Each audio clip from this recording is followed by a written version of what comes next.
তো আসসালামু আলাইকুম। আশা করি আপনারা সবাই ভালো আছেন, আর আল্লাহর রহমতে আমি অনেক ভালো আছি। তো চলে আসলাম আর একটা নতুন ভিডিও নিয়ে, ভয়ানক এবং অনেক ভয়ানক। তো এই গল্পটা পাঠিয়েছে চট্টগ্রাম থেকে। তা আপনারা চাইলে আমাদের কাছে গল্প শেয়ার করতে পারেন। তো ভাইটা গল্পটা কালেক্ট করেছে তার বড় ভাইয়ের কাছ থেকে। তার বড় ভাইয়ের সাথে একটি সত্য ঘটনা আমাদের কাছ থেকে শেয়ার করেছে। তাহলে চলুন গল্পে ঢোকা যাক। তো রাত প্রায় 12টার কাছাকাছি, আমার ঘুম ধরছিল না, তার জন্য আমি বড় ভাইকে ডাক দিলাম। তারপর বড় ভাই আসলো। তখন আমি জিজ্ঞাসা করলাম, ভাই তোর কাছে কি এমন কোনো ঘটনা আছে যেটা তোর সাথে ঘটে যাওয়া এবং সত্য ঘটনা? সেটা আমি অন্ধকারের গল্প এই চ্যানেলে আমি গল্প শেয়ার করব। তখন সেই বড় ভাইটা বলল, হ্যাঁ, একটি গল্প আছে যেটা আমার সাথে ঘটেছে এবং সত্য ঘটনা।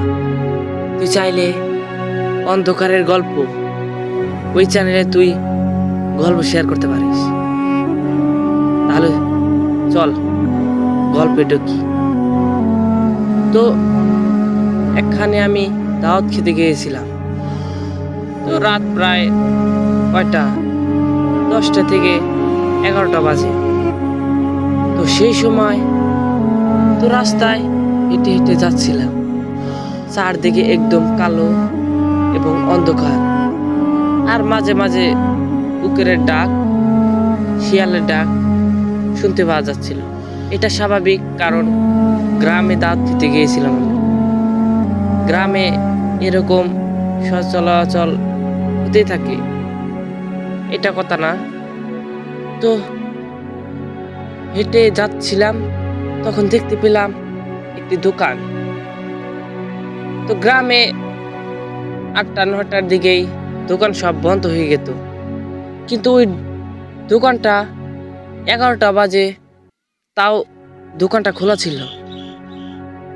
তো সেটা দেখে আমি আস্তে আস্তে যেতে লাগলাম। তখন ওখানে পৌঁছাতেই দেখতে পেলাম একটি বুড়া কাকা দাঁড়িয়ে আছে।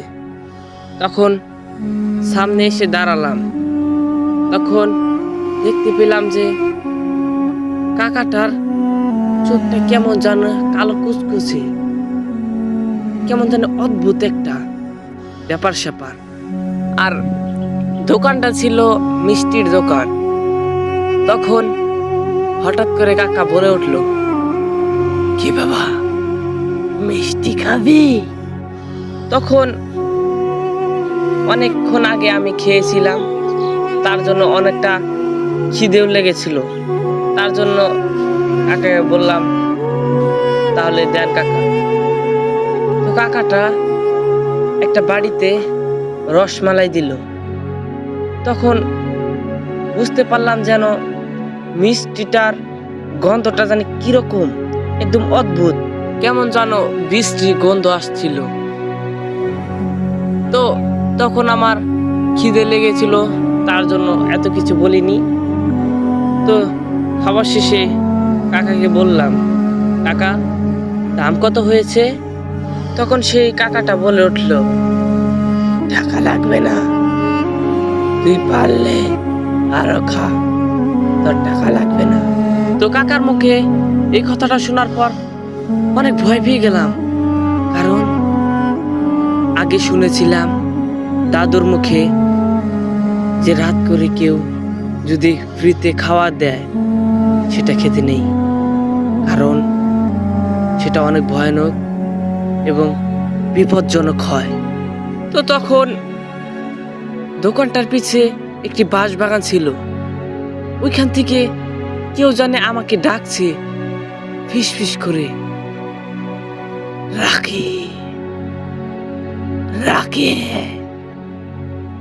এখানে আয়, শুনে যা, শুনে যা আমার কথা, খাস না, তুই খাস না। তো আমি তখন চারপাশে তাকালাম, কিন্তু কেউ নেই। তাহলে এসব বললো কি? তখন সেই বুড়ো লোকটার দিকে তাকাতেই দেখতে পেলাম তার পাটা একদম উল্টো হয়ে রয়েছে। তখন এই দৃশ্য দেখার পরেই আমি মিষ্টিটা ফেলে দিয়েই দৌড় দেওয়া শুরু করলাম। তো পিছন থেকে সেই বুড়োটা বলে উঠল, মিষ্টি ফেলে রেখে যাস না।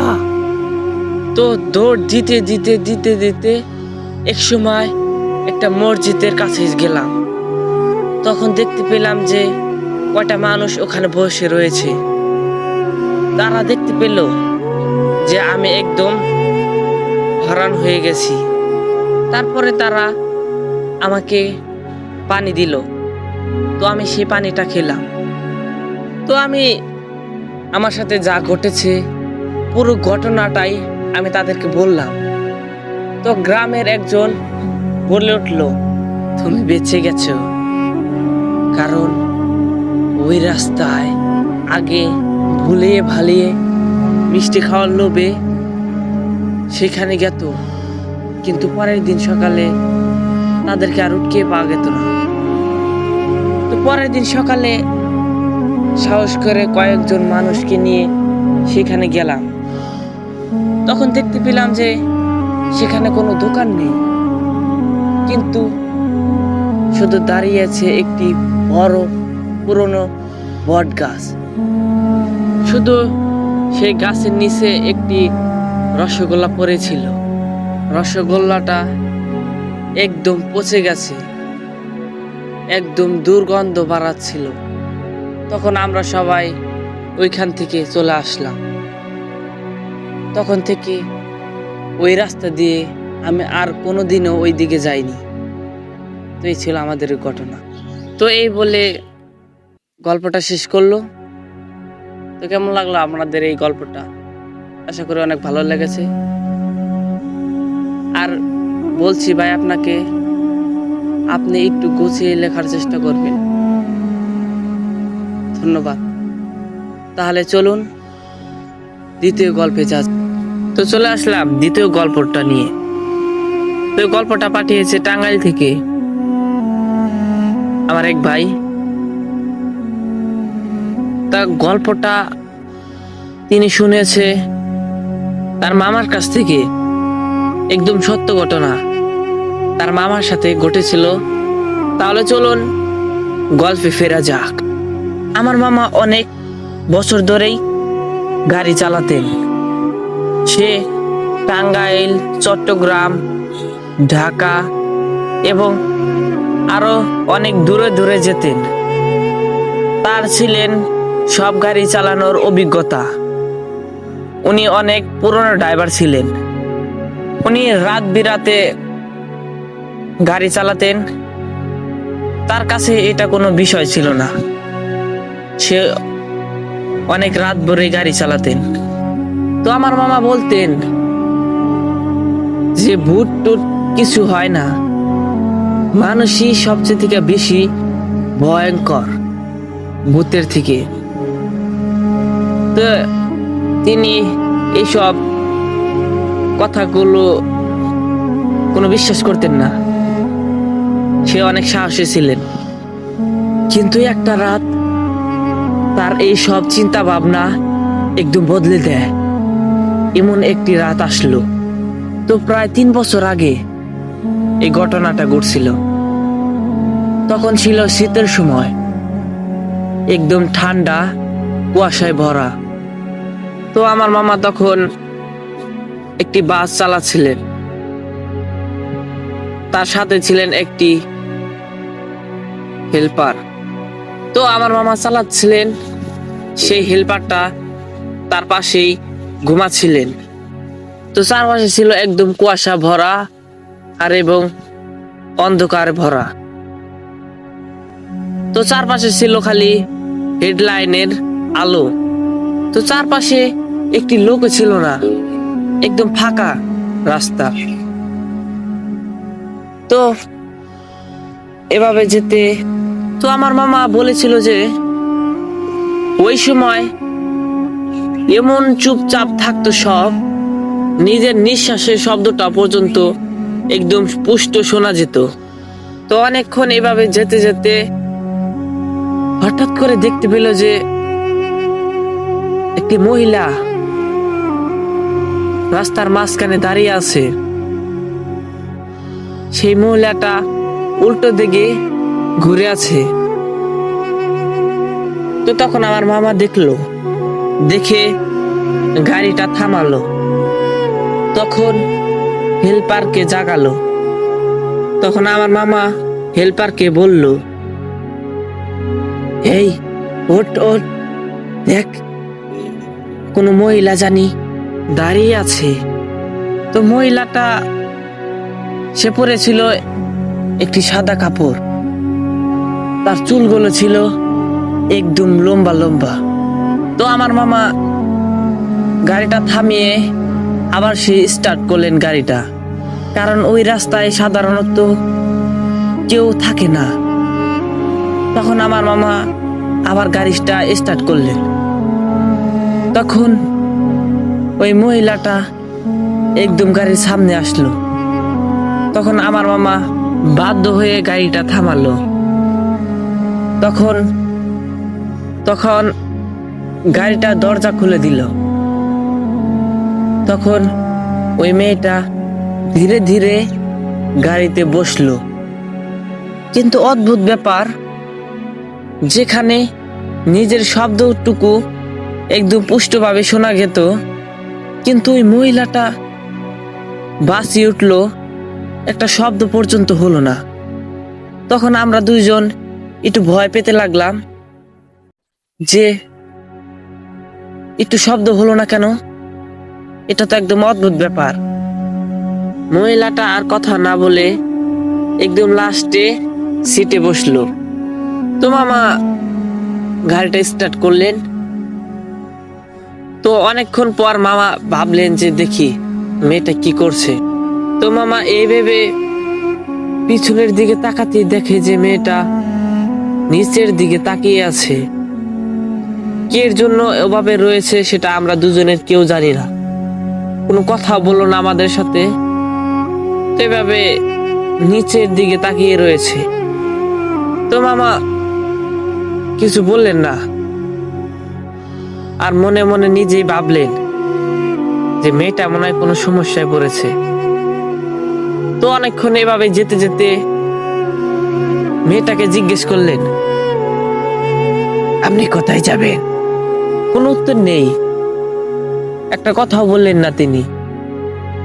শুধু বাসে একদম ঠান্ডা বাতাসের শব্দ, এমন ঠান্ডা লাগছিল যেন গাড়িতে কোনো এসি লাগানো হয়েছে, কিন্তু বাসের এসি বন্ধ ছিল। তারপরেও যেন মনে হচ্ছে এসিটা চালু, এমন ঠান্ডা লাগছিল তখন। তো মামা অনেকক্ষণ এভাবে গাড়িটা চালাতে লাগলেন। তো মামা আবার ভাবলেন যে অনেকক্ষণ তো হলো, তাহলে দেখি এখন কি করছে মেয়েটা। তখন পিছনের দিকে তাকাতেই সিটটা দেখা যাচ্ছিল, কিন্তু সেই মহিলাটা আর নেই। তখন আমার মামা অনেক ভয় পেয়ে গেলেন। তখন আবার সে চোখ ডুলতে ডুলতে আবার চায় দেখলেন। তখন দেখলেন মেয়েটা আবার সে আগের জায়গায় বসে আছে। তখন আমার মামা বললেন, আমার মনে হয় চোখের ভুল, রাত যখন হয়েছে মনে হয় ঘুমের চোটে উল্টাপাল্টা দেখছি। তো মেয়েটা সে আগের অবস্থানে রয়েছে, সে নিচে তাকিয়ে রয়েছে। তো ভাবে যেতে কিছুক্ষণ পর পিছন থেকে একটি গলা ভেসে আসলো, ভাই। তখন আমার মামা উত্তর দিলেন, জি বলেন। তখন মেয়েটা আবার বলে উঠলো, আর কতক্ষণ লাগবে যেতে? তখন আমার মামা মনে মনে বলে উঠলেন, গলাটা একদম মানুষের মতো ছিল না, কিছু অদ্ভুত ঘটনা আছে এখানে। মেয়েটা কথা বলে উঠলো যেন মনে হচ্ছে অনেক দূর থেকে কথাটা বলেছে। তো আমার মামা মেয়েটার কোনো কথার উত্তর দিল না। এভাবে যেতে যেতে সে হেল্পারটা ঘুমাচ্ছিল তখনও, কিন্তু হঠাৎ করে জেগে উঠলো একদম ঠান্ডার কারণে। তার মুখ একদম ফ্যাকাশে। সে হেল্পারটা আস্তে করে বলে উঠলো, ভাই ভাই, এটা আবার কে? কাকে উঠালেন? তখন আমার মামা বলে উঠলেন, এটা একটা মহিলা। হেল্পার তখনই বলে উঠলো, ভাই, পিছনের সিটটা তো খালি, আপনি কাকে উঠিয়েছেন? তখনই এই কথা শোনার পরে তার হাত পা একদম জমতে লাগলো, তার শরীরটা একদম কাঁপতে শুরু করলো। তখন সে পেছনের দিকে তাকাতে, এবার সত্যি পিছনে কেউ নেই, সিটটা একদম খালি। তখন আবার সেই গলা একদম কাছ থেকে বলে উঠলো, থামিও না, এখনই থামিও না।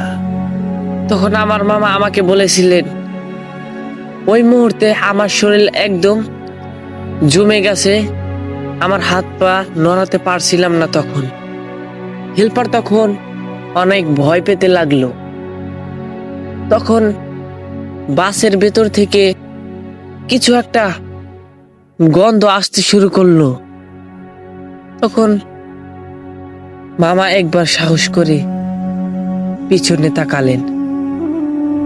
তখন যা দেখেছিল তা আজও বলতে পারেনি। মহিলাটা আবার সেই পিছনে সিটে বসে আছে। এবার তার মুখ দেখা যাচ্ছিল, তার চেহারাটা ছিল একদম সাদা, আর তার চোখটা ছিল একদম কালো, আর তার ঠোঁটে একটা ভয়ঙ্কর হাসি। তখন আমার মামা অনেক ভয় পেতে লাগলো। তখন সে সূরা পড়া শুরু করলো, আয়াতুল কুরসি পড়া শুরু করলো। তখন সে পিছন থেকে একটি বিকট শব্দ আসতে লাগলো। তখন মনে হচ্ছে বাসে কেউ বারবার আঘাত করছে। তখন সেই সাথে থাকা হেল্পারটা চিৎকার করে কাঁদতে শুরু করলো, কারণ সে অনেক ভয় পেতে লাগলো। তখন আমার মামা একদম ভয় না পেয়ে গাড়ির স্পিডটা আরো দ্বিগুণ করে দিল। তো হঠাৎ করে বাসের সব লাইট একদম অফ হয়ে গেল। তো চারপাশ সব অন্ধকার হয়ে গেল। তারপর একটু পরেই সে লাইটগুলো অটোমেটিক ভাবে চালু হয়ে গেল। এবার পিছনের দিকে তাকাতেই দেখতে পেল যে মেয়েটা আবার গায়েব হয়ে গেছে, মেয়েটা আবার নেই। তো সে সিটে দেখতে পেল যে কাদা মাটি ভরে রয়েছে, যেন কেউ সেখানে বসেছিল। তখন আমার মামা একদম থামাননি, একদম গ্যারেজে এসে থামালো গাড়ি। তো পরদিন সকালে এই গাড়িটার যে পুরনো ড্রাইভার ছিল তাকে সে সব ঘটনা খুলে বলল। তখন সেই পুরনো ড্রাইভারটা বলে উঠল, ওই জায়গায় তো কেউ যায় না রাত করে, তোমরা অনেক রাত করে ফেলেছিল, তার জন্য ওই মহিলাটা তোমাদের সাথে দেখা দিয়েছে। ওই মহিলাটা ওই রাস্তায় মরেছিল, কোনো একটা বাস ওনাকে মেরে ফেলেছিল। তার জন্যে কোনো বাস দেখলেই সেই বাস আলাকে অনেক ভয় দেখায়, কিন্তু কোনোদিন কারো ক্ষতি করেনি। তো এই বলে ভাইটা গল্প শেষ করলেন। গল্পটা কেন শেষ হলো? গল্পটা পড়তে অনেক ভালো লাগছিল। আপনি অনেক সুন্দর গুছিয়ে লিখতে পারেন। আশা করছি আপনি আবার আমাদের কাছে গল্প শেয়ার করবেন। তাহলে আজকের মধ্যে বিদায় নিচ্ছি। আসসালামু আলাইকুম। দেখা হবে নেক্সট কোনো ভিডিওতে। আল্লাহ হাফেজ। আর লাস্টে বলে দিচ্ছি, চ্যানেলটা সাবস্ক্রাইব করবেন, আমাদের অন্ধকারের গল্পের সাথে থাকবেন। ধন্যবাদ।